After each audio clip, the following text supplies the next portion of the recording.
Dear students, आज हम इस वीडियो में मांग के चैप्टर का आखिरी पोर्शन, जिसमें यह पूछा जाता है परीक्षा में कि मांग का विस्तार व संकुचन और मांग में वृद्धि व कमी क्या होती है, तो हम इन दोनों को ढंग से समझने का प्रयास करते हैं कि मांग का विस्तार व संकुचन क्या होता है और मांग में वृद्धि और कमी क्या होती है।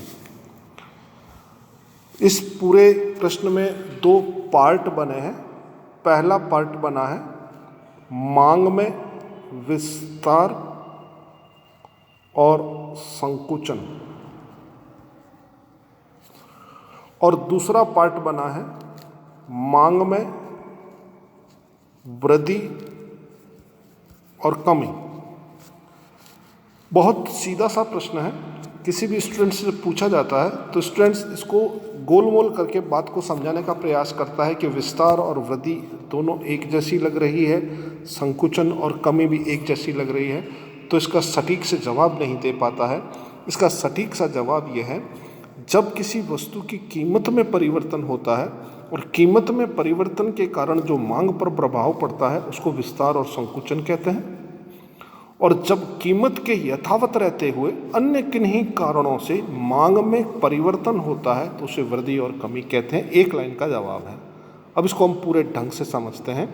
वापस बता रहा हूँ, जब किसी वस्तु की कीमत में परिवर्तन होता है और कीमत में परिवर्तन होने के कारण जो मांग पर प्रभाव पड़ता है, अब कैसे प्रभाव पड़ेगा?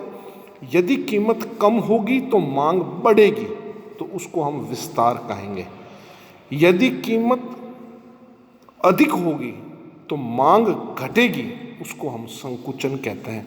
तो विस्तार और संकुचन का संबंध केवल और केवल कीमत में परिवर्तन के कारण मांग पर पड़ने वाले प्रभाव से है, जबकि मांग में वृद्धि और कमी से अभिप्राय कीमत के यथावत रहते हुए, कीमत में कोई परिवर्तन नहीं हुआ, कीमत के यथावत रहते हुए अन्य किन्हीं कारणों से मांग में कमी हो जाना या मांग का बढ़ जाना मांग का विस्तार और संकुचन कहलाता है। ठीक है, इसको अपन विस्तार से देखते हैं। प्रश्न बनता है, मांग में विस्तार व संकुचन को समझाइए, मांग में वृद्धि और कमी को समझाइए। हमने लिखा है मांग में परिवर्तन, मांगी गई मात्रा में परिवर्तन, इसको दो शीर्षकों के अंतर्गत अध्ययन किया जाएगा। पहला, विस्तार व संकुचन। वही बात, जब किसी वस्तु की मांगी गई मात्रा उसके मूल्य में होने वाले परिवर्तन के परिणाम स्वरूप वृद्धि और कमी होती है तो ऐसे परिवर्तन को मांग का विस्तार अथवा मांग का संकुचन कहते हैं। क्लियर? मांग में विस्तार व संकुचन से अभिप्राय अन्य बातों के यथावत रहते हुए केवल और केवल कीमत में परिवर्तन के कारण, मूल्य में होने वाले परिवर्तन के कारण जो मांग पर प्रभाव पड़ता है उसे विस्तार और संकुचन कहते हैं। मांग का विस्तार और मांग का संकुचन कहते हैं, यह मांग के नियम पर आधारित है। आधारित किस पे होगा? मांग के नियम पे। मांग का सिंपल सा नियम है जो अभी पिछले वीडियो में मैंने समझाया, वो ये कहता है कि जब किसी वस्तु की कीमत प्लस हो जाती है तो उसकी मांगी गई मात्रा माइनस होगी। इसका उल्टा, कीमत यदि माइनस हो जाती है तो मांगी गई मात्रा प्लस हो जाएगी। इसको मांग का नियम कहते हैं। इसी मांग के नियम पर यह आधारित है। जब मूल्य में वृद्धि होती है तो उसकी मांग कम हो जाएगी। इस प्रकार मांग में जो वृद्धि होती है उसे मांग का विस्तार कहते हैं। जब किसी वस्तु की कीमत के कम होने के कारण जो मांग बढ़ जाती है उसे विस्तार कहेंगे, और मांग में जो कमी होती है उसे संकुचन कहेंगे। कमी कब होगी? जब कीमत बढ़ जाएगी। इन दोनों का एक ही मांग रेखा द्वारा व्यक्त किया जाता है। जब मांग रेखा पर बिंदु P व बिंदु द, ये डिमांड कर्व बना के हमने समझाया है, तो इस डिमांड कर्व में आप देखेंगे ये O है, ये X है, ये Y है। इधर कीमत को लिया गया, इधर मांगी गई मात्रा को समझाया गया। जब कीमत OP थी तो डिमांड कर्व यहाँ टच हो रहा था, तो मात्रा ये मिल रही थी, कम मिल रही थी। जब कीमत P से घटकर P2 पे आ गई तो मात्रा, संतुलन यहाँ हुआ तो मात्रा बढ़ के इतनी हो गई। कीमत के विपरीत दिशा में आप कैसे भी डिमांड कर्व बना लीजिए। ये डिमांड कर्व बनाया, ये OX है, इधर क्वांटिटी को दर्शाया, इधर प्राइस को दर्शाया। प्राइस जब ज़्यादा है तो क्वांटिटी कम होगी, प्राइस जब कम हो जाएगी तो क्वांटिटी ज़्यादा हो जाएगी। ये मांग का विस्तार और संकुचन दोनों हो गया। तो विस्तार और संकुचन केवल और केवल कीमत में परिवर्तन के कारण दर्शाया जाता है। इसी का दूसरा पॉइंट, मांग में वृद्धि और कमी। तो वृद्धि और कमी में क्या होगा, जो पहले नहीं हुआ वो अब होगा। पहले केवल और केवल कीमत में परिवर्तन को समझाया गया, अब हम ये कहते हैं कीमत तो स्थिर रहेगी, कीमत में कोई परिवर्तन नहीं हुआ, लेकिन मांग घट बढ़ गई।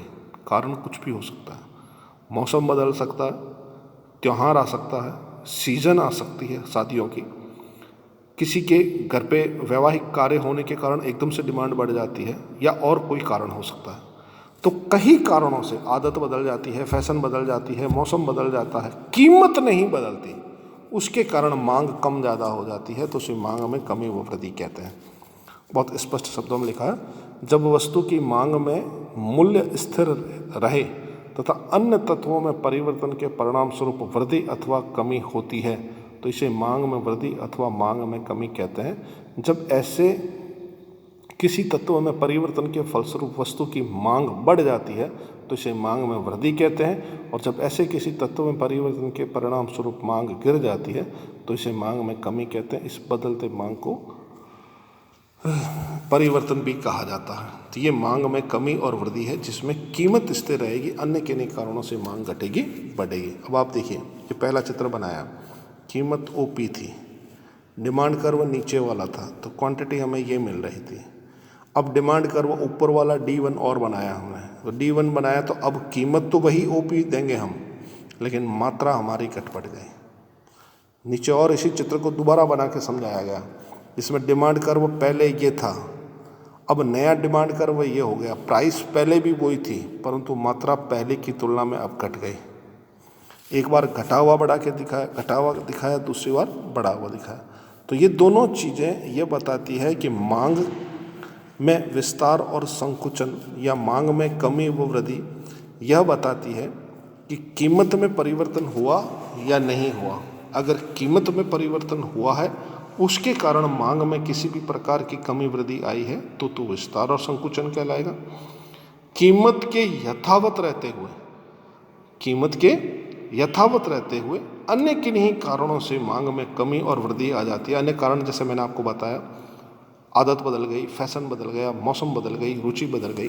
तो दो प्रकार से इसको समझाया गया है। पहले चित्र में यह समझाया गया है कि पहले डिमांड में मात्रा ओ क्यों मिल रही थी, नया डिमांड कर्व बनाने के कारण मात्रा बढ़ गई, ये बढ़ी हुई मात्रा है बीच वाली। दूसरे चित्र में यह बताया गया, पहले मात्रा ज़्यादा थी, फिर नया संतुलन नई डिमांड रेखा पर बनाने के कारण ये मात्रा कम हो गई उसकी। ये बीच वाली, यहाँ से लगाकर यहाँ तक की मात्रा कम हो गई। तो इस प्रकार से कीमत में स्थिर रहते हुए, कीमत को स्थिर मानते हुए अन्य किन्हीं कारणों से जो कुछ भी परिवर्तन होता है, वो विस्तार और संकुचन की श्रेणी में आता है। और विस्तार और संकुचन में कीमत स्थिर रहेगी, अन्य किन्हीं कारणों से मांग में परिवर्तन होगा। आज के वीडियो में दो बातें हमने सीखी। पहला हमने सीखा विस्तार और संकुचन, और दूसरा सीखा कमी और वृद्धि। देखने में दोनों एक जैसे लगते हैं, बिल्कुल क्लियर कट एक ही लाइन है हमारे। मांग में विस्तार और संकुचन से अभिप्राय कीमत में परिवर्तन के कारण, परिवर्तन किसमें होगा, केवल कीमत में। कीमत में परिवर्तन के कारण जो कुछ भी प्रभाव पड़ेगा उसे विस्तार व संकुचन कहेंगे। और दूसरा प्रभाव यह बताया कमी व वृद्धि, जिसमें कीमत स्थिर रहेगी, इसमें कीमत तो रहेगी स्थिर, और अन्य कारणों से मांग घटेगी या बढ़ेगी, तो वो कमी व वृद्धि कहलाती है। इस प्रकार आज के वीडियो में हम इतना ही देखेंगे कि मांग में विस्तार और संकुचन और कमी व वृद्धि क्या होती है। अगले वीडियो में आगे और बात करेंगे। धन्यवाद।